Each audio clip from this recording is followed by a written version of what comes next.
갈라디아서 1장.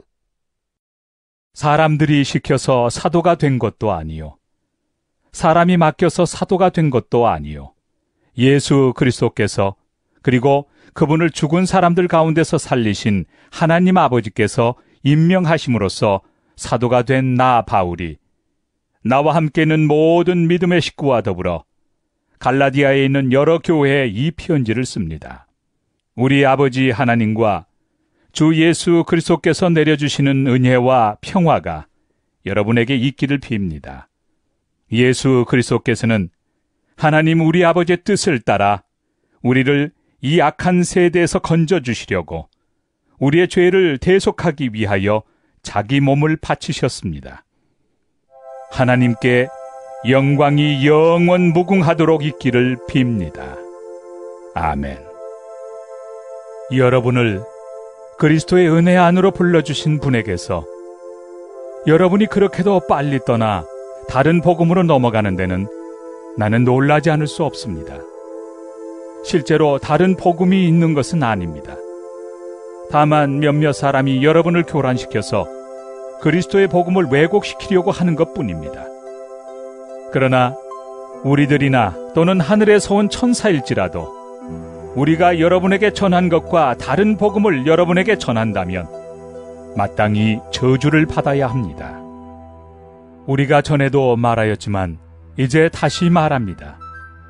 여러분이 이미 받은 것과 다른 복음을 여러분에게 전하는 사람이 있다면 그가 누구이든지 저주를 받아야 마땅합니다.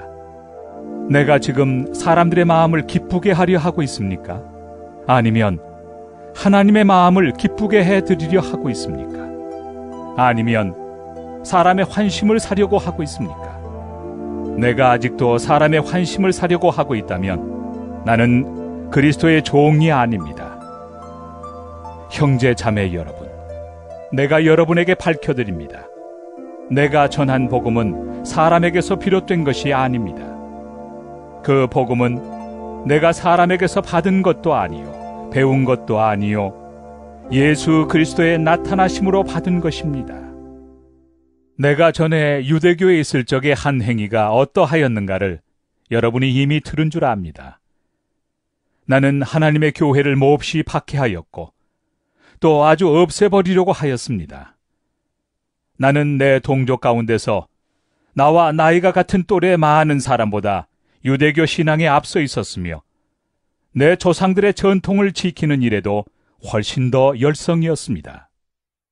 그러나 나를 모태로부터 따로 세우시고 은혜로 불러주신 하나님께서 그 아들을 이방 사람에게 전하게 하시려고 그를 나에게 기꺼이 나타내 보이셨습니다. 그때 나는 사람들과 의논하지 않았고 또 나보다 먼저 사도가 된 사람들을 만나려고 예루살렘으로 올라가지도 않았습니다. 나는 곧바로 아라비아로 갔다가 다마스쿠스로 되돌아갔습니다. 3년 뒤에 나는 게바를 만나려고 예루살렘으로 올라갔습니다. 나는 그와 함께 보름 동안을 지냈습니다.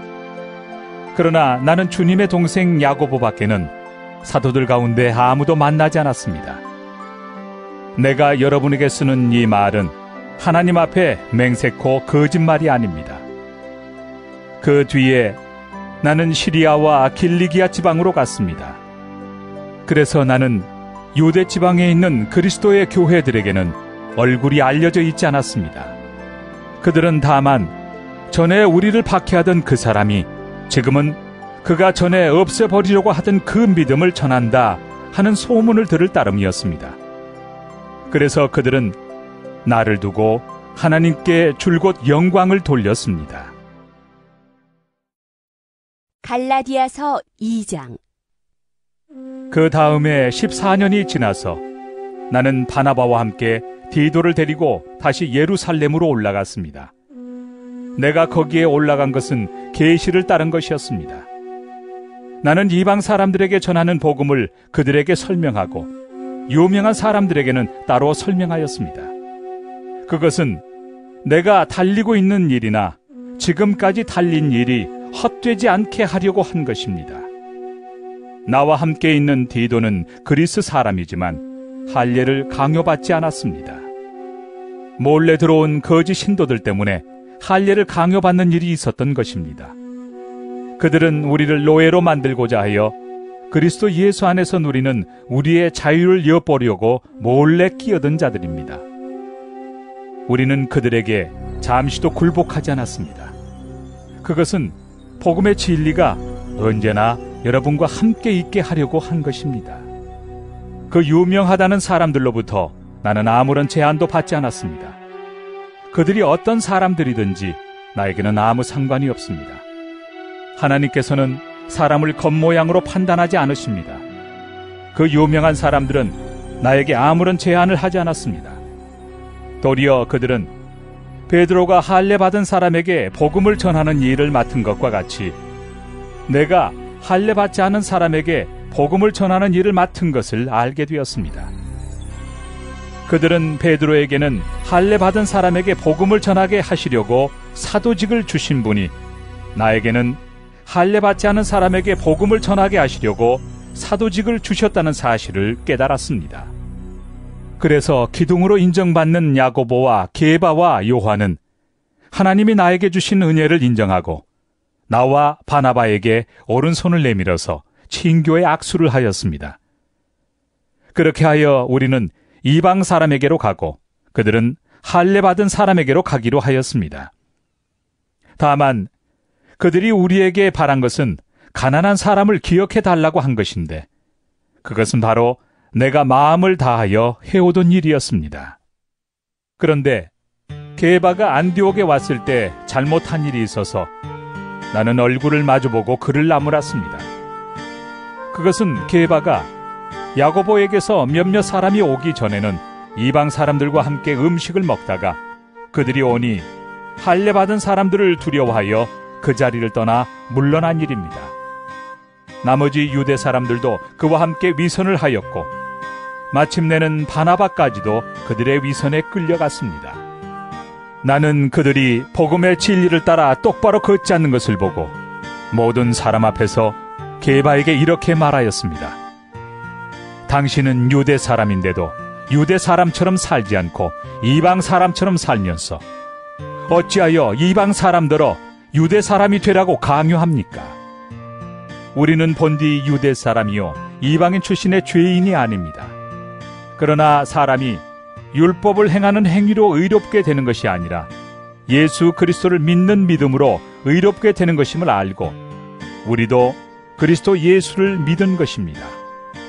그것은 우리가 율법을 행하는 행위로가 아니라 그리스도를 믿는 믿음으로 의롭다고 하심을 받고자 했던 것입니다. 율법을 행하는 행위로는 아무도 의롭게 될 수 없기 때문입니다. 우리가 그리스도 안에서 의롭다고 하심을 받으려고 하다가 우리가 죄인으로 드러난다면 그리스도는 우리로 하여금 죄를 짓게 하시는 분이라는 말입니까? 그럴 수 없습니다. 내가 헐어버린 것을 다시 세우면 나는 나 스스로를 범법자로 만드는 것입니다. 나는 율법과의 관계에서는 율법으로 말미암아 죽어버렸습니다. 그것은 내가 하나님과의 관계 안에서 살려고 하는 것입니다. 나는 그리스도와 함께 십자가에 못 박혔습니다. 이제 살고 있는 것은 내가 아닙니다. 그리스도께서 내 안에서 살고 계십니다. 내가 지금 육신 안에서 살고 있는 삶은 나를 사랑하셔서 나를 위하여 자기 몸을 내어주신 하나님의 아들을 믿는 믿음 안에서 살아가는 것입니다. 나는 하나님의 은혜를 헛되게 하지 않습니다. 의롭다고 하여 주시는 것이 율법으로 되는 것이라면 그리스도께서는 헛되이 죽으신 것이 됩니다. 갈라디아서 3장. 어리석은 갈라디아 사람들이여, 예수 그리스도께서 십자가에 못 박히신 모습이 여러분의 눈앞에 선한데 누가 여러분을 홀렸습니까? 나는 여러분에게서 이 한 가지만을 알고 싶습니다. 여러분은 율법을 행하는 행위로 성령을 받았습니까? 그렇지 않으면 믿음의 소식을 들어서 성령을 받았습니까? 여러분은 그렇게도 어리석습니까? 성령으로 시작하였다가 이제 와서는 육체로 끝마치려고 합니까? 여러분의 그 많은 체험은 다 허사가 되었다는 말입니까? 참말로 허사였습니까? 하나님께서 여러분에게 성령을 주시고 여러분 가운데서 기적을 행하시는 것은 여러분이 율법을 행하기 때문입니까? 아니면 믿음의 소식을 듣기 때문입니까? 그렇지 않으면 여러분이 복음을 듣고 믿어서 그렇게 하신 것입니까? 그것은 아브라함이 하나님을 믿으니 하나님께서 그것을 의로운 일로 여겨주셨다는 것과 같습니다. 그러므로 믿음에서 난 사람들이야말로 아브라함의 자손임을 여러분은 아십시오. 또 하나님께서 이방 사람을 믿음에 근거하여 의롭다고 여겨주신다는 것을 성경은 미리 알고서 아브라함에게 모든 민족이 너로 말미암아 복을 받을 것이다 하는 기쁜 소식을 미리 전하였습니다. 그러므로 믿음에서 난 사람들은 믿음을 가진 아브라함과 함께 복을 받습니다. 율법의 행위에 근거하여 살려고 하는 사람은 누구나 다 저주 아래에 있습니다. 기록된 바 율법책에 기록된 모든 것을 계속하여 행하지 않는 사람은 다 저주 아래에 있다 하였습니다. 하나님 앞에서는 율법으로는 아무도 의롭게 되지 못한다는 것이 명백합니다. 의인은 믿음으로 살 것이다 하였기 때문입니다. 그러나 율법은 믿음에서 생긴 것이 아닙니다. 오히려 율법의 일을 행하는 사람은 그 일로 살 것이다 하였습니다. 그리스도께서 우리를 위하여 저주를 받은 사람이 되심으로써 우리를 율법의 저주에서 속량해 주셨습니다. 기록된 바 나무에 달린 자는 모두 저주를 받은 자이다 하였기 때문입니다. 그것은 아브라함에게 내리신 복을 그리스도 예수 안에서 이방 사람에게 미치게 하시고 우리로 하여금 믿음으로 말미암아 약속하신 성령을 받게 하시려는 것입니다. 형제 자매 여러분, 나는 사람의 관례를 예로 들어서 말하겠습니다. 어떤 사람이 적법하게 유언을 작성해 놓으면 아무도 그것을 무효로 하거나 거기에다가 어떤 것을 덧붙일 수 없습니다. 그런데 하나님께서 아브라함과 그 후손에게 약속을 말씀하실 때 마치 여러 사람을 가리키는 것처럼 후손들에게라고 말씀하시지 않고 단 한 사람을 가리키는 뜻으로 너의 후손에게라고 말씀하셨습니다. 그 한 사람은 곧 그리스도이십니다. 내가 말하려는 것은 이것입니다. 하나님께서 이미 맺으신 언약을 430년 뒤에 생긴 율법이 이를 무효로 하여 그 약속을 폐하지 못합니다. 그 유업이 율법에서 난 것이면 그것은 절대로 약속에서 난 것이 아닙니다. 그러나 하나님께서는 약속을 통하여 아브라함에게 유업을 거저 주셨습니다. 그러면 율법의 용도는 무엇입니까? 율법은 약속을 받으신 그 후손이 오실 때까지 범죄들 때문에 덧붙여 주신 것입니다. 그것은 천사들을 통하여 한 중개자의 손으로 제정되었습니다. 그런데 그 중개자는 한쪽에만 속한 것이 아닙니다. 그러나 하나님은 한 분이십니다. 그렇다면 율법은 하나님의 약속과는 반대되는 것입니까? 그렇지 않습니다.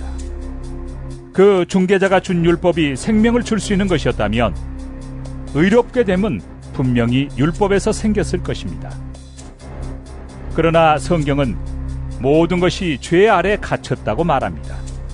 그것은 약속하신 것을 예수 그리스도를 믿는 믿음에 근거하여 믿는 사람들에게 주시려고 한 것입니다. 믿음이 오기 전에는 우리는 율법의 감시를 받으면서 장차 올 믿음이 나타날 때까지 갇혀 있었습니다. 그래서 율법은 그리스도께서 오실 때까지 우리에게 개인 교사 역할을 하였습니다. 그것은 우리로 하여금 믿음으로 의롭다고 하심을 받게 하시려고 한 것입니다. 그런데 그 믿음이 이미 왔으므로 우리가 이제는 개인 교사 아래에 있지 않습니다. 여러분은 모두 그 믿음으로 말미암아 그리스도 예수 안에서 하나님의 자녀들입니다. 여러분은 모두 세례를 받아 그리스도와 하나가 되고 그리스도를 옷으로 입은 사람들이기 때문입니다.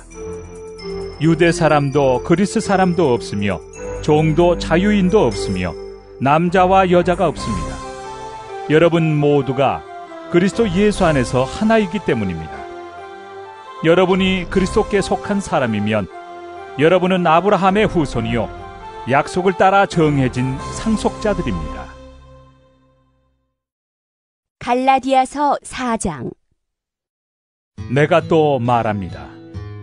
유업을 이을 사람은 모든 것의 주인이지만 어릴 때에는 종과 다름이 없고 아버지가 정해놓은 그때까지는 보호자와 관리인의 지배 아래에 있습니다. 이와 같이 우리도 어릴 때에는 세상의 유치한 교훈 아래에서 종노릇을 하였습니다. 그러나 기한이 찼을 때 하나님께서는 자기 아들을 보내셔서 여자에게서 나게 하시고 또한 율법 아래에 놓이게 하셨습니다. 그것은 율법 아래에 있는 사람들을 속량하시고 우리로 하여금 자녀의 자격을 얻게 하시려는 것이었습니다. 그런데 여러분은 자녀이므로 하나님께서 그 아들의 영을 우리의 마음에 보내주셔서 우리가 하나님을 아빠, 아버지라고 부를 수 있게 하셨습니다. 그러므로 여러분 각 사람은 이제 종이 아니라 자녀입니다. 자녀이면 하나님께서 세워주신 상속자이기도 합니다. 그런데 전에는 여러분이 하나님을 알지 못해서 본디 하나님이 아닌 것들에게 종노릇을 하였지만 지금은 여러분이 하나님을 알 뿐만 아니라 하나님께서 여러분을 알아주셨습니다. 그런데 어찌하여 그 무력하고 천하고 유치한 교훈으로 되돌아가서 또다시 그것들에게 종노릇 하려고 합니까? 여러분이 날과 달과 계절과 해를 지키고 있으니 내가 여러분을 위하여 수고한 것이 헛될까 염려됩니다. 형제 자매 여러분, 내가 여러분과 같이 되었으니 여러분도 나와 같이 되기를 바랍니다. 여러분이 내게 해를 입힌 일은 없습니다. 그리고 여러분이 아시는 바와 같이 내가 여러분에게 처음으로 복음을 전하게 된 것은 내 육체가 병든 것이 그 계기가 되었습니다. 그리고 내 몸에는 여러분에게 시험이 될 만한 것이 있는데도 여러분은 나를 멸시하지도 않고 외면하지도 않았습니다. 여러분은 나를 하나님의 천사와 같이 그리스도 예수와 같이 영접해 주었습니다. 그런데 여러분의 그 감격이 지금은 어디에 있습니까? 나는 여러분에게 증언합니다. 여러분은 할 수만 있었다면 여러분의 눈이라도 빼어서 내게 주었을 것입니다. 그런데 내가 여러분에게 진실을 말하기 때문에 여러분의 원수가 되었습니까? 위에서 내가 말한 사람들이 여러분에게 열심을 내는 것은 좋은 뜻으로 하는 것이 아니라 여러분을 내게서 떼어 놓아서 여러분으로 하여금 자기네들을 열심히 따르게 하려고 하는 것입니다. 그런데 그들이 좋은 뜻으로 여러분에게 열심을 낸다면 그것은 내가 여러분과 함께 있을 때뿐만 아니라 언제든지 좋은 일입니다. 나의 자녀 여러분, 나는 여러분 속에 그리스도의 형상이 이루어지기까지 다시 해산의 고통을 겪습니다. 이제라도 내가 여러분을 만나 어조를 부드럽게 바꾸어서 말할 수 있으면 좋겠습니다. 나는 여러분의 일을 어떻게 하면 좋을지 당황하고 있습니다. 율법 아래 있기를 바라는 사람들이여, 나에게 말해 보십시오. 여러분은 율법이 말하는 것을 듣지 못합니까? 아브라함에게 두 아들이 있었는데 한 사람은 여종에게서 태어나고 한 사람은 종이 아닌 본처에게서 태어났다고 기록되어 있습니다. 여종에게서 난 아들은 육신을 따라 태어나고 본처에게서 난 아들은 약속을 따라 태어났습니다. 이것은 비유로 표현한 것입니다. 그 두 여자는 두 가지 언약을 가리킵니다. 한 사람은 시내 산에서 나서 종이 될 사람을 낳은 하갈입니다. 하갈이라 하는 것은 아라비아에 있는 시내 산을 뜻하는데 지금의 예루살렘에 해당합니다. 지금의 예루살렘은 그 주민과 함께 종노릇을 하고 있습니다. 그러나 하늘에 있는 예루살렘은 종이 아닌 여자이며 우리의 어머니입니다. 성경에 기록하기를 아이를 낳지 못하는 여자여 즐거워하여라. 해산의 고통을 모르는 여자여 소리를 높여서 외쳐라. 홀로 사는 여자의 자녀가 남편을 둔 여자의 자녀보다 더 많을 것이다 하였습니다. 형제 자매 여러분, 여러분은 이삭과 같이 약속의 자녀들입니다. 그러나 그때 육신을 따라 난 사람이 성령을 따라 난 사람을 박해한 것과 같이 지금도 그러합니다. 그런데 성경은 무엇이라고 말합니까? 여종과 그 아들을 내쫓아라.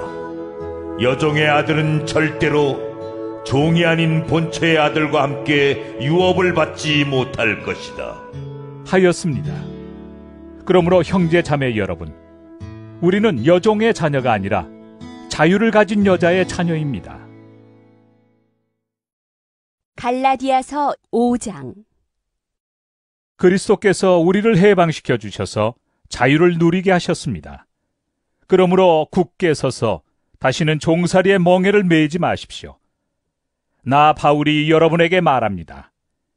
여러분이 할례를 받으면 그리스도는 여러분에게 아무런 유익이 없습니다. 내가 할례를 받는 모든 사람에게 다시 증언합니다. 그런 사람은 율법 전체를 이행해야 할 의무를 지닙니다. 율법으로 의롭게 되려고 하는 사람은 그리스도에게서 끊어지고 은혜에서 떨어져 나간 사람입니다.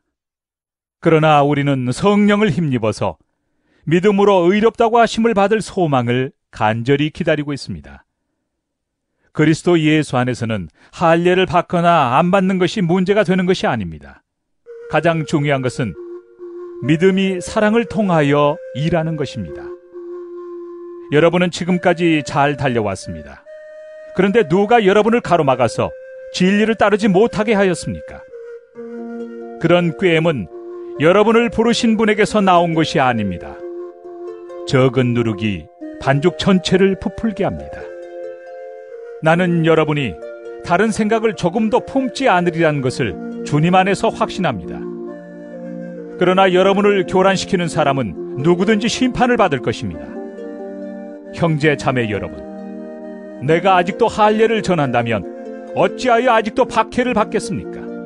그렇다면 십자가의 거리낌은 없어졌을 것입니다. 할례를 가지고 여러분을 선동하는 사람들은 차라리 자기의 그 지체를 잘라버리는 것이 좋겠습니다. 형제 자매 여러분, 하나님께서는 여러분을 부르셔서 자유를 누리게 하셨습니다. 그러나 여러분은 그 자유를 육체의 욕망을 만족시키는 구실로 삼지 말고 사랑으로 서로 섬기십시오. 모든 율법은 내 이웃을 내 몸과 같이 사랑하여라 하신 한마디 말씀 속에 다 들어있습니다. 그런데 여러분이 서로 물어뜯고 잡아먹고 하면 피차 멸망하고 말 터이니 조심하십시오. 내가 또 말합니다. 여러분은 성령께서 인도하여 주시는 대로 살아가십시오. 그러면 육체의 욕망을 채우려 하지 않을 것입니다. 육체의 욕망은 성령을 거스르고 성령이 바라시는 것은 육체를 거스릅니다. 이 둘이 서로 적대 관계에 있으므로 여러분은 자기가 원하는 일을 할 수 없게 됩니다. 그런데 여러분이 성령의 인도하심을 따라 살아가면 율법 아래에 있는 것이 아닙니다. 육체의 행실은 환히 드러난 것들입니다. 곧 음행과 더러움과 방탕과 우상 숭배와 마술과 원수 맺음과 다툼과 시기와 분냄과 분쟁과 분열과 파당과 질투와 술 취함과 흥청망청 먹고 마시는 노름과 그와 같은 것들입니다. 내가 전에도 여러분에게 경고하였지만 이제 또다시 경고합니다. 이런 짓을 하는 사람들은 하나님의 나라를 상속받지 못할 것입니다. 그러나 성령의 열매는 사랑과 기쁨과 화평과 인내와 친절과 선함과 신실과 온유와 절제입니다. 이런 것들을 막을 법이 없습니다. 그리스도 예수께 속한 사람은 정욕과 욕망과 함께 자기의 육체를 십자가에 못 박았습니다. 우리가 성령으로 삶을 얻었으니 우리는 성령이 인도해 주심을 따라 살아갑시다. 우리는 잘난 체하거나 서로 노엽게 하거나 질투하거나 하지 않도록 합시다. 갈라디아서 6장. 형제 자매 여러분, 어떤 사람이 어떤 죄에 빠진 일이 드러나면 성령의 인도하심을 따라 사는 사람인 여러분은 온유한 마음으로 그런 사람을 바로잡아주고 자기 스스로를 살펴서 유혹에 빠지지 않도록 조심하십시오. 여러분은 서로 남의 짐을 져주십시오. 그렇게 하면 여러분이 그리스도의 법을 성취하실 것입니다. 어떤 사람이 아무것도 아니면서 무엇이 된 것처럼 생각하면 그는 자기를 속이는 것입니다. 각 사람은 자기 일을 살펴보십시오. 그러면 자기에게는 자랑거리가 있더라도 남에게까지 자랑할 것은 없을 것입니다. 사람은 각각 자기 몫의 짐을 져야 합니다. 말씀을 배우는 사람은 가르치는 사람과 모든 좋은 것을 함께 나눠야 합니다. 자기를 속이지 마십시오. 하나님은 조롱을 받으실 분이 아니십니다. 사람은 무엇을 심든지 심은 대로 거둘 것입니다. 자기 육체에다 심는 사람은 육체에서 썩을 것을 거두고 성령에다 심는 사람은 성령에게서 영생을 거둘 것입니다. 선한 일을 하다가 낙심하지 맙시다. 지쳐서 넘어지지 아니하면 때가 이를 때 거두게 될 것입니다. 그러므로 기회가 있는 동안에 모든 사람에게 선한 일을 합시다. 특히 믿음의 식구들에게는 더욱 그렇게 합시다. 보십시오. 내가 여러분에게 직접 이렇게 큰 글자로 적습니다. 육체의 겉모양을 꾸미기를 좋아하는 사람은 여러분에게 할례를 받으라고 강요합니다. 그것은 그들이 그리스도의 십자가 때문에 받는 박해를 면하고자 하는 것입니다. 할례를 받는 사람들 스스로도 율법을 지키지 않으면서 여러분에게 할례를 받게 하려는 것은 여러분의 육체를 이용하여 자랑하려는 것입니다. 그런데 내게는 우리 주 예수 그리스도의 십자가 밖에는 자랑할 것이 아무것도 없습니다. 그리스도로 말미암아 내 쪽에서 보면 세상이 죽었고 세상 쪽에서 보면 내가 죽었습니다. 할례를 받거나 안 받는 것이 중요한 것이 아니라 새롭게 창조되는 것이 중요합니다. 이 표준을 따라 사는 사람들에게와 하나님의 백성 이스라엘에게 평화와 자비가 있기를 빕니다. 이제부터는 아무도 나를 괴롭히지 마십시오. 나는 내 몸에 예수의 상처 자국을 지고 다닙니다. 형제 자매 여러분, 우리 주 예수 그리스도의 은혜가 여러분의 심령에 있기를 빕니다. 아멘.